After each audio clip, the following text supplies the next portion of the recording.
Today with us, we have Błażej, the executive producer at Little Red Dog. And today we will actually be talking about, what a producer does, what are their responsibilities, and how they actually contribute to a great game.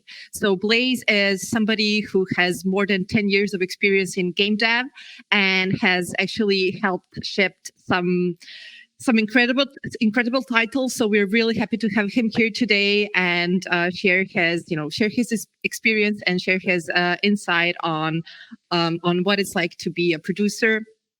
To be a producer. So Błażej, thank you so much for coming. Here today. And for spending some time with us. Cool. So I mentioned that you have more than 10 years of experience as in the games industry. So what's the biggest nonsense that you have heard about being about the work of a producer? Biggest nonsense. So, well, I will start it high, I guess. You don't need to drop any names. Hello, everyone. But it's actually hard to choose the biggest nonsense. There's a bunch of classic ones, like people asking me, "Oh, so you code games, or so you're the project manager, or oh, so you're everyone's boss, right?" But I would say that ultimately those are fairly harmless because they mostly are coming from people from outside of the industry. But I think the biggest nonsense that I encountered on a regular basis was when in a job interview I heard, "We want to hire a producer, but not a production department." And it comes from a situation where very often the company grows from a handful of people to 20, 30, 50 employees, and suddenly whoever was in charge feels like they don't have an overview of what people are doing anymore. So, and automatically what they think of is, okay, so let's hire a producer. And they do that with the irrational expectation that the producer, also a single person, will somehow magically be able to have that overview.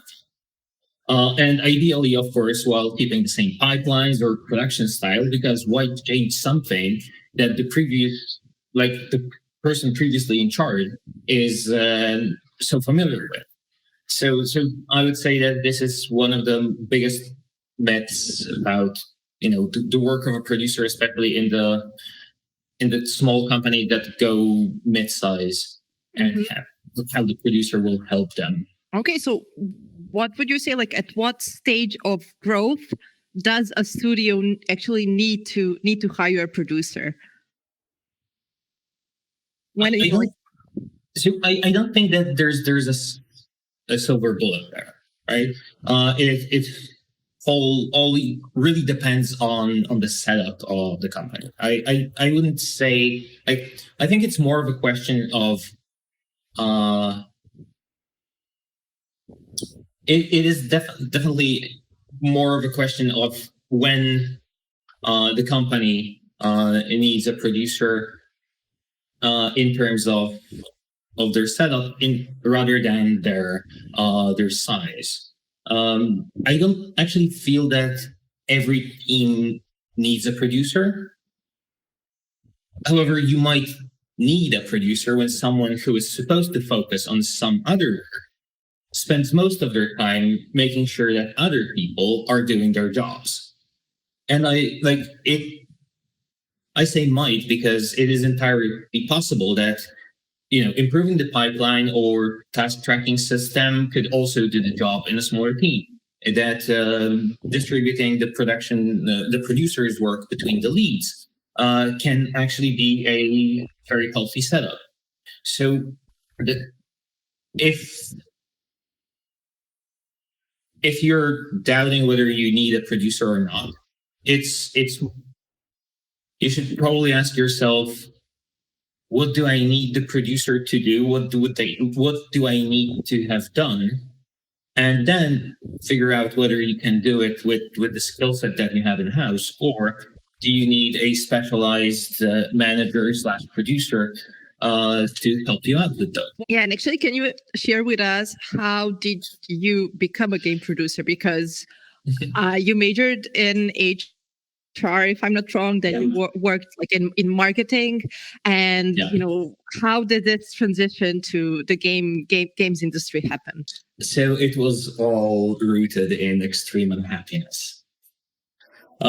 Just as your research said, I joined the industry quite late. Like many game devs start as testers, quite often in their late teens even. But I was 26 when I joined the industry, with already some track record in project production management, but in different fields, as you said, in marketing, telecommunications, in logistics. I just hated what I was doing.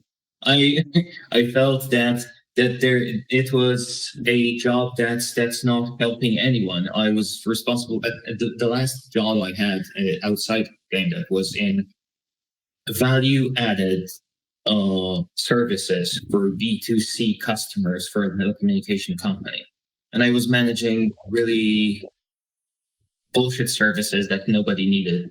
Smartphones were on the rise, and I was still trying to offer people Nokia Mail, BlackBerry services in Poland for B2C customers. So all of that was very demotivating when it comes to like I felt like in the grand scheme of things, as far as society is concerned, I'm totally useless.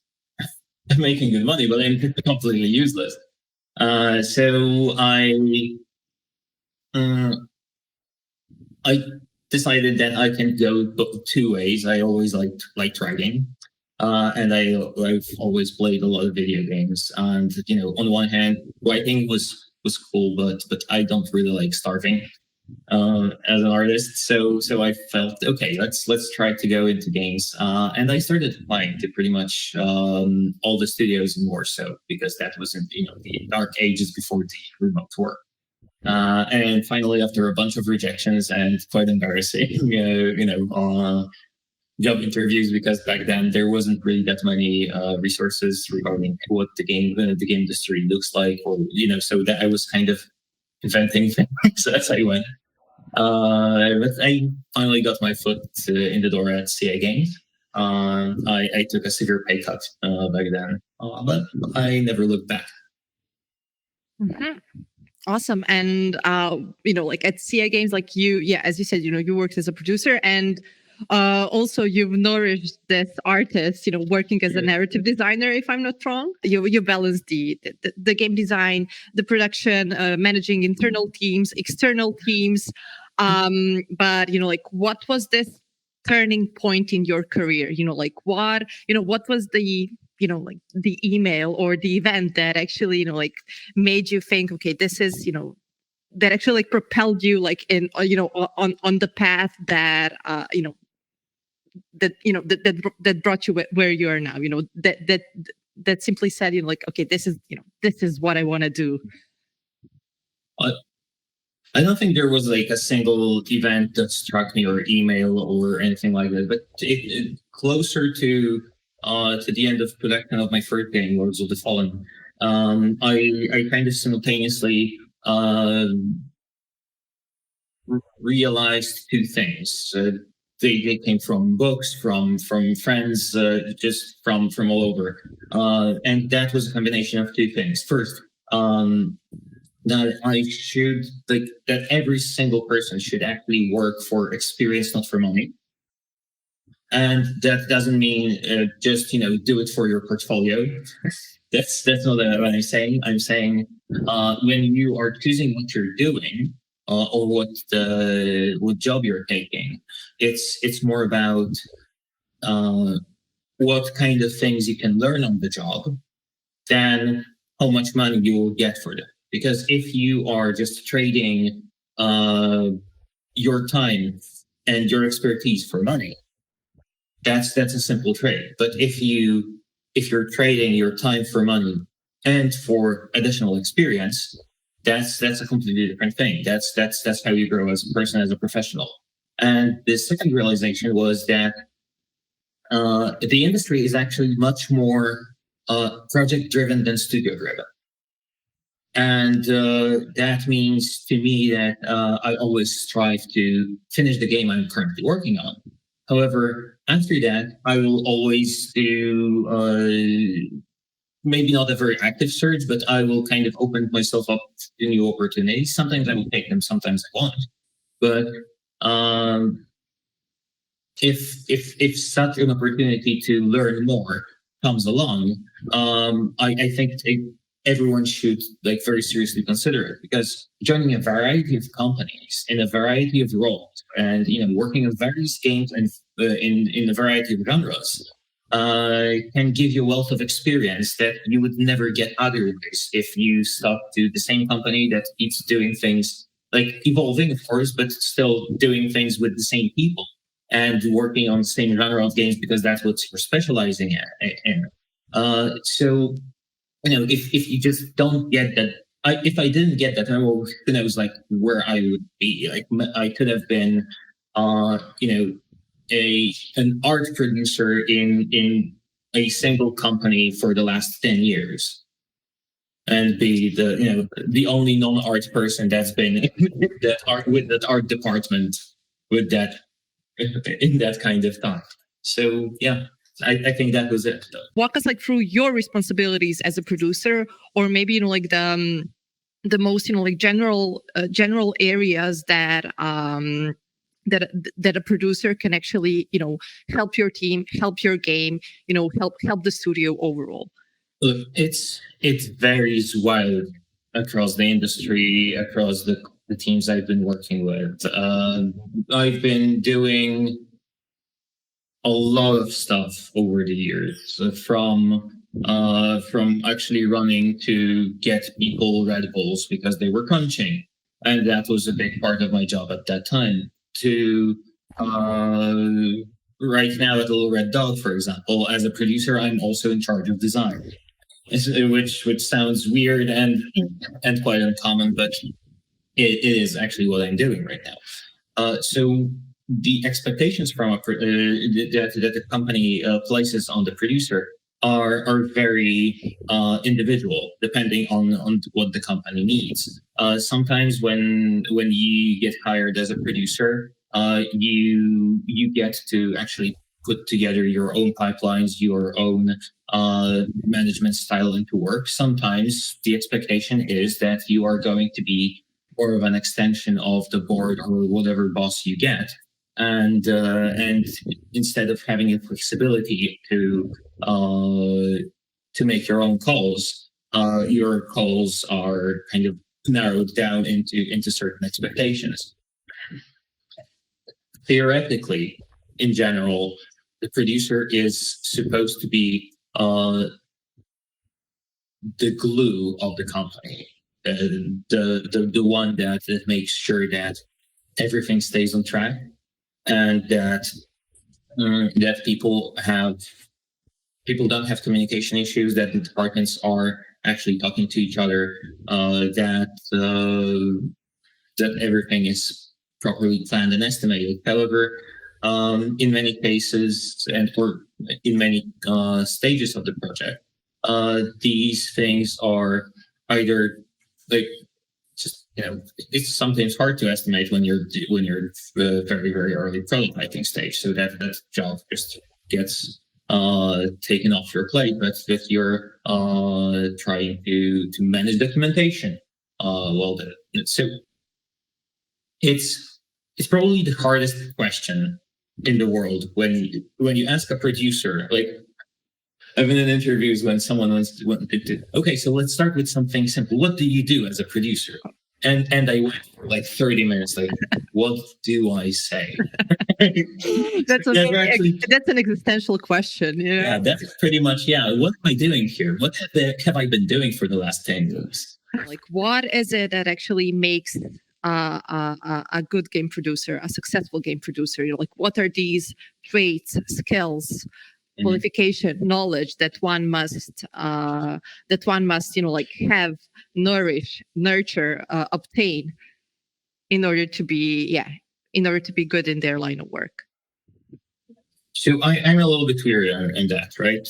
Because I know what usually gets listed in the job interviews for low, mid, the senior level of production.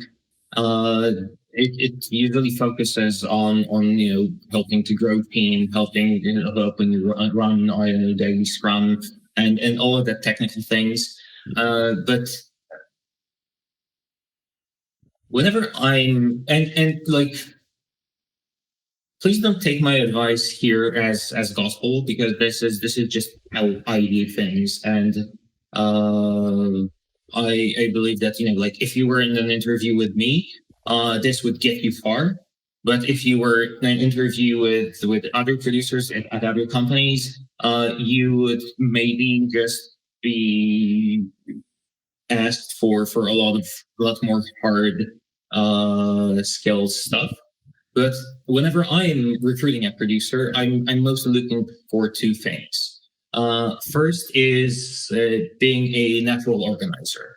The kind of person that, like, in any group of friends that always calls the restaurant to make a reservation, or puts together a spreadsheet who owes whom how much after a road trip.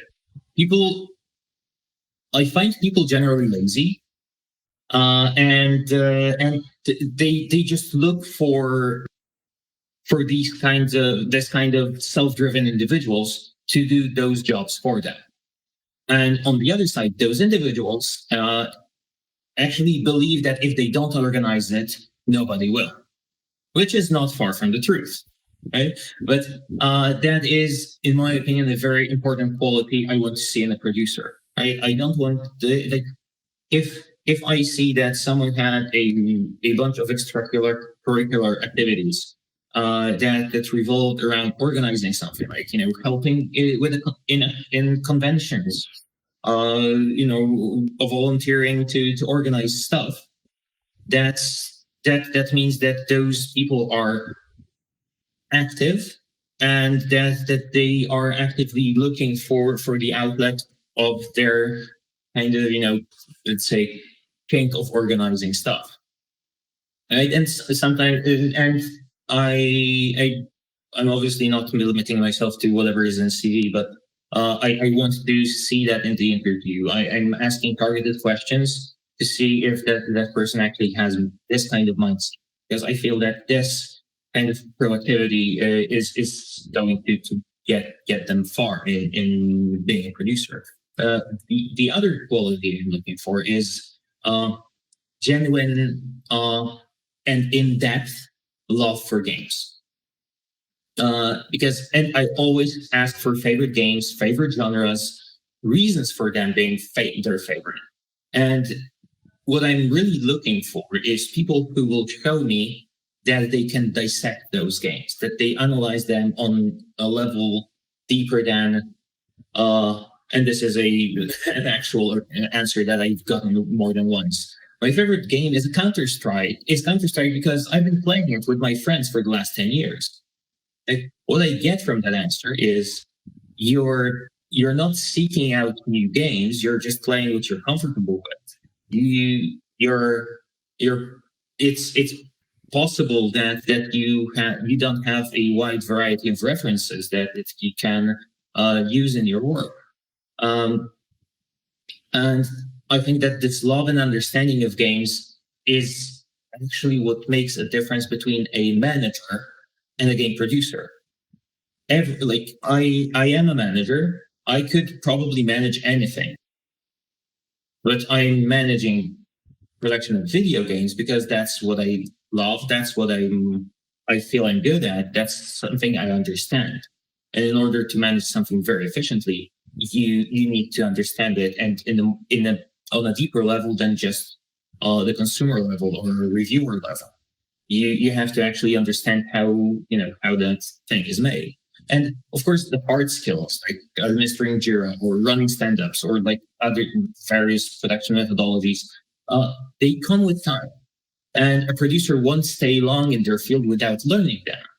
But without the two qualities I mentioned before, the love of game and being the natural organizer, I don't think any producer can truly become, successful with what they're doing. Mm-hmm. Cool, thanks. And you mentioned, the hard skills, Jira, production pipelines, what Or any other tool that's the equivalent of that. Yeah. Yeah, like as long as it's not a napkin, it's cool. Napkins are pretty cool. I've done math on napkins. I've done, production stuff on napkins, and it kind of worked. You need to make sure that you don't lose it and you share it with others. Okay, cool. But like, what other like technical skills should a producer, have or acquire? That will help them, be even, be better at what they're doing. Yep, I would say that none of them are just absolutely required, especially at the entry level, right? That's what. Let's start with entry level. However, the better you understand the work of each of the departments, the more successful you will be as a producer. But there's this delicate balance. You want to be in the room full of artists or designers or coders and fully understand what they're talking about. Because otherwise you're useless. You're just taking notes of things you don't understand. And I've seen that, and I'm not blaming them. Like fresh producers, and I've done that as well, right? You're just sitting in the room taking notes, and you're completely misunderstanding what's being said. Your notes are worth nothing. But that's how you learn, right? That's how you understand what was what. You then go back with your notes to your computer. You start Googling for the words that you didn't understand, or just ask people, like, if you still don't understand them after Googling them, you understand how that actually works in the context of video games. However, it's really good to make some effort first instead of just going and asking, because that's just kind of like a difference between you being a nuisance on the loot and you actually putting in some work by yourself. But you want to understand what they're talking about to the point where you can propose organizational solutions that take into consideration the nuances of those disciplines. However, as soon as you find yourself in a room where you are the best artist or the best designer or the best coder, that means something is wrong. That means you either need to recruit a new, stronger lead for that discipline, or you need to become one yourself. You have stated, like how important it is to like understand what each person is doing, what their job consists of, etc. But like still, game developers can be a bit. I cannot like find the right word. But sometimes it can be like really hard to instill. To acquire the trust of the team that you're working with, unless you are a very technical person. So, how does one do that? Yep. I mean, there are producers who will tell you that managing people is a very different skill set that you bring to the table, and that in itself is enough added value. That you don't really need to know how to do their job to successfully help manage your artists or designer. I call bullshit on that.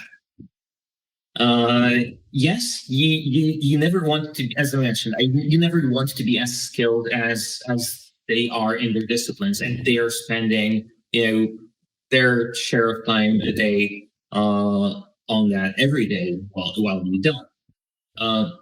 But having no idea about their job is only going to hurt you. You're going to be the spreadsheet manager, not their producer. You're going to stay in your task tracker without any understanding of why things are slipping. You definitely need to get your hands dirty, especially early in your career. The more things you try, the better producer you will be. Nowadays, I am able to. I'm not a programmer. One of my programmer friends once told me that while I'm not a programmer, I am kind of an engineer, where I am able to think like a programmer without actually knowing how to code.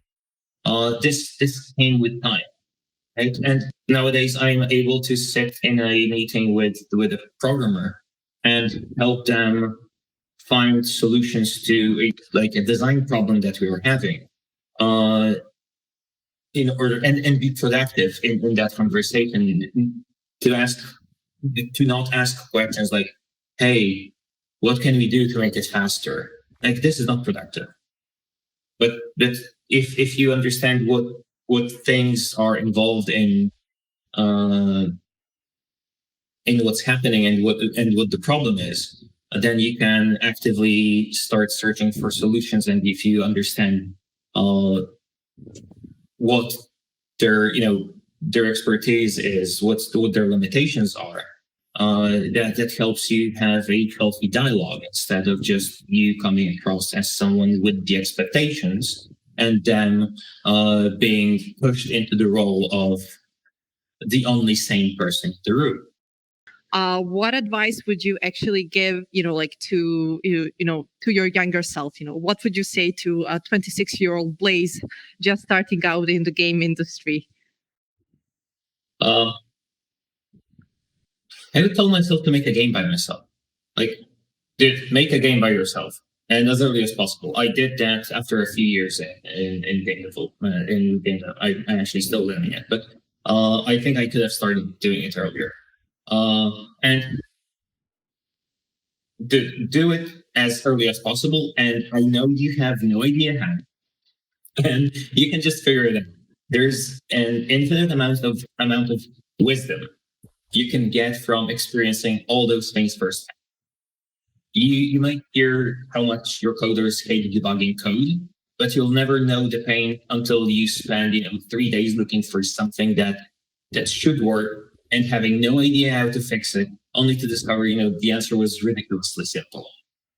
You will never have sufficient respect for the sound designers until you try to make all your UI sounds, click sounds exactly the way you want. Just make a game, even a terrible one. Mm-hmm. Okay, so do game jam games count as well? I would say so. I mean, game jams are fun. They are a distilled version of game making. I think that definitely they do bring a lot of value to the table. Yes, you should do the game jams if you can, if someone will have you on their team. You will never learn during game jams what prolonged game development experience is and work. Like, for example, while doing my game, I viscerally discovered where scope creep comes from because I was the source of it most of the time. And if you're just a producer going to the designers and saying, guys, we shouldn't add that because there's this and that, and usually schedule. But if you are the designer doing it, and the funniest thing is that when you're a producer who's now playing designer and is doing exactly that, doing the scope creep, and believes deeply in the fact that this has to be done, that changes your whole perspective. This changes how you approach designers from them on. You're not this asshole who comes in and says, hey guys, we don't have time for it. You at least have compassion about saying that. Okay, cool. No, so now that we're on the topic of of tough choices. Yeah. Let's talk about let's talk about these situations that that a lot of producers actually encounter. So the classic story goes that on one hand, you have a team that wants and needs time to to produce a great product, a great game that they will be proud of, highly polished. And on the other hand, there's the board, there are the investors who obviously, who want to produce the game as quickly as possible, like publish it because it's, draining, it's draining them. So how do you actually, how do you behave in a situation like this? Like how do you know, how do you know what is, worth fighting for? What should stay in the game, what path you should follow, and what should be, like cut off. What should be cut off. Like how do you balance your, wins and losses there? So I will start with not fully agreeing with the situation that goes. I've met a lot of setups in which actually developers wanted to go faster than investors, for example. And we need to understand one thing. And I mean, the higher I got in the hierarchy of game dev studio, the more I was actually exposed to business side of things. And we have to remember one thing: investors and managers, they're people too. And sometimes they just speak a slightly different language. But first step is always to try to get everyone on the same page. Your organization, whether it's just your game dev team or slightly wider circle of stakeholders, if your organization has conflicting internal or external goals, that's never healthy. That's one of the most common sources of crunch. But you'd be surprised how many investors don't really care about making gains quickly or cheaply. What they are usually after is a proof that they are not burning money. And that is actually fundamentally different need you need to cater to as a producer. But regardless of the outcome of those talks, like whether you manage to get those people on the same page or not, you should always aim to keep your scope clean and focused. Mm-hmm. And I've done a whole talk on this topic at GDC 2022. It's called Fear of Scope, where I propose a new tool, a completion graph. And you can check it out if you have GDC Vault access, or you can just maybe wait until they hopefully make it publicly accessible someday. You as a producer are also, of course, responsible for for managing budget, for for managing the planning, the planning of the project. So and you set it up, of course, before you actually before anybody does does anything. That's the first step. But what happens actually when throughout the game, that throughout this pre-production or even production phase, you realize that that your expectations have changed, that the scope of the project has changed, that that some fundamental fundamentals of the game have changed, and that it will actually affect the both the budget and both the timeline. So how do you handle that? When do you raise the flags? What do you do in such a situation, which is fairly common or not? It is. However, I feel we're just kind of shooting ourselves in the foot. Here's a pro tip. If you don't want to miss a deadline, don't agree to one. Because, I kind of disagree with this notion, and some people go into that. That game needs to be planned and budgeted before it starts. You shouldn't touch it before you plan it. That's just, first of all, it's completely impossible to do. It's a waste of energy, and any developer or investor or their salt knows that every early estimate or plan or budget is just there to look pretty. Because you have absolutely no idea early on what you're making. And my advice here would actually be to avoid scoping the project too early. You should communicate the short-term plan, explain what questions need to be answered before any kind of longer-term plan can be made. Don't just go, we're going to have a prototype in 3 months and then who knows? Although that's usually true. Let's tell everyone what answers you hope to get from that prototype and what they will allow you to scope or plan. The closer you are to completing the game, the more accurate your plan will be because your uncertainty drops. But until at least, I don't know, the vertical slice is, I would say, less about planning and more about managing that uncertainty. Making a plan early and sticking to it is probably one of the best ways to release a vertical game. You're going to be this guy, girl who gets accepted for what they are, whether people feel you're the necessary evil or not. I've actually met producers who were very, very focused on people liking them, and that was a disaster most of the time. I'm not saying just be unfriendly or anything, far from it. You should be friendly with people. People need to trust you. That's one of the requirements of being successful at asking people to do hard things.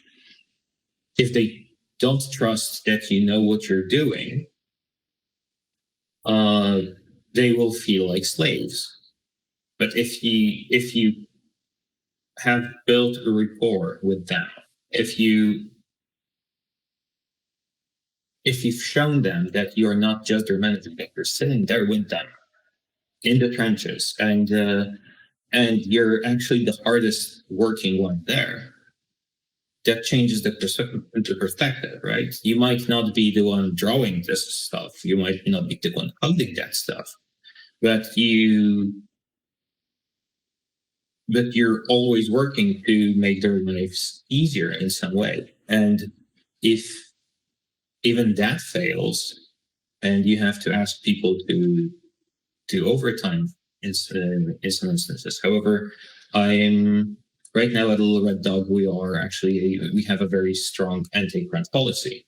So it tells a lot about the studio culture, really, because in the past, as I mentioned to you before, I was literally asked by my supervisor to use all the tools I have, including Crunch. Like, he was literally going to me and saying, "Hey, you shouldn't be so happy with people and so on. You should make the Crunch." And yeah, I mean, we were in a pickle, of course. Yes, it wasn't all great, but also having this expectation of, like, if the owner of the company tells you, "I want people to work harder," that just tells you a lot the culture of the company or the expectations of the owners and how they actually perceive their employees, right? And that's just sometimes, in order not to ask people to crunch, you just need to stack your deck. You find yourself in a situation, in a place that doesn't push you to do so. Because I've been in at least more than one company where I've been actively pushed to push people, and that's a very, very bad position to be at. This is actually what drains you mentally the most, where you are between the rock and the hard place, when you have to be the tyrant to people while other people are just sitting on your back, whipping your ass. So yeah, that's when the hard part comes. The hard part comes. Okay, and when does a producer feel happy?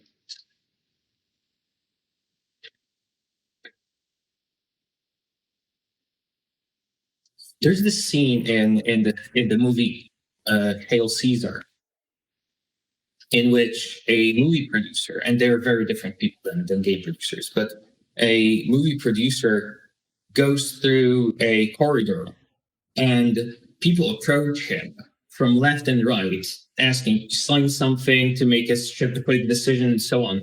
And in the span of maybe 15 to 30 seconds of that scene, he manages to push forward like, I don't know, 5 to 10 different aspects of producing his movie.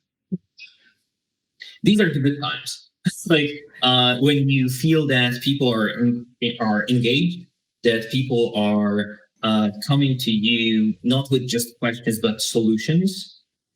Many times, people are scared to make a decision, even though they know what decision needs to be made. And I've been known to just listen to designers or programmers asking me stuff. While they were asking, they were actually proposing a solution within the question. And I was able to just say, yeah, do that. Because I trusted them. I knew that they were good at what they were doing. They just needed someone to sign off on that just for the peace of mind and just find someone to blame. But I don't really care about getting blamed most of the time. I just want things to progress, to go forward. And if you find yourself in a situation where a lot of stuff is happening, you are in a productive place where everyone's contributing to a solution, and those solutions are being found quickly and efficiently. That's kind of where you are happy as a producer. Awesome. I'm glad to hear that, that there are moments like that. Sometimes, yes. Sometimes there are days like that. They're rare, right? But like everything falls into place, and you feel like at the end of the day, you feel like, first of all, did I eat? And second, that was cool. I want more days like that, because I feel like like half of our game just got made. Awesome. Cool. Blaze, really, I cannot thank you enough for for joining us today, for sharing your your experience and knowledge and insights of the industry. We really appreciate that. I'm happy to be here. Awesome. It was lovely and a lovely interview. So thank you for that. Thank you so much.